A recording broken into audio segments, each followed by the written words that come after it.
Here's the graph of the function y equals 2 to the x. And you used this mathlet before to approximate the value of the derivative at x equals 0, which you found to be something close to 0.695. This, of course, is just an approximation.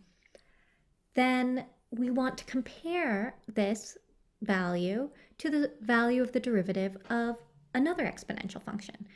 The exponential function we are looking at is 4 to the x. So what's the graph of 4 to the x going to look like? Well, it's going to go through the point 0, 1, and it's going to be a bit steeper because at 1 it's going to be equal to 4, and at -1 it's going to be equal to 1/4.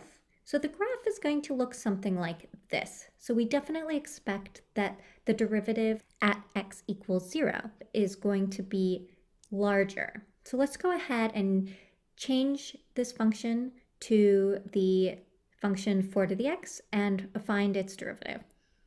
So we see here that it's definitely steeper, and we get a value to be somewhere around 1.39. Of course, again, this is just an approximation. So let's get rid of the mathlet and write some of this down. So this is what we just saw. We saw that the derivative of 2 to the x at x equals 0 was approximately equal to 0.695, and the derivative of 4 to the x at x equals 0 was approximately equal to 1.39. Remember that this is this mystery number m of 2, and this is the mystery number m of 4.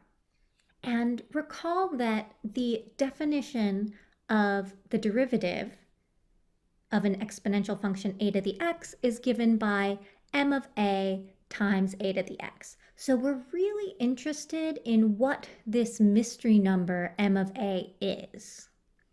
Of course, we aren't really able to compute these, and what we have are just sort of numerical approximations. They're definitely not exact. So what we're going to do is that we are going to make a definition. We are going to define the base e to be the unique real number so that m of e is equal to 1. Notice that we're not saying what the number e is. But from the numeric computations we've done, it's very suggestive that e is greater than 2 and less than 4.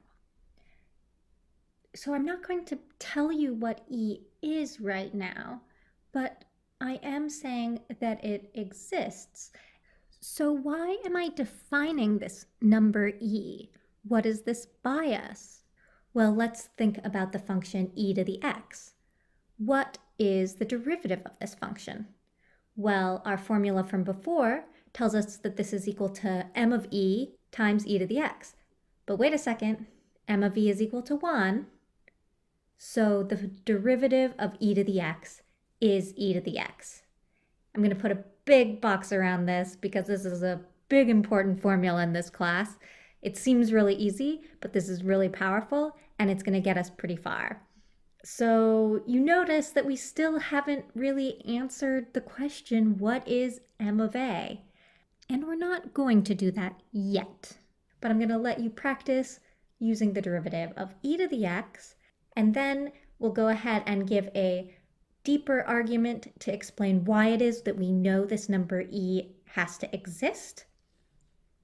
And after that, when we introduce the logarithm, we'll finally answer this question and find m of a.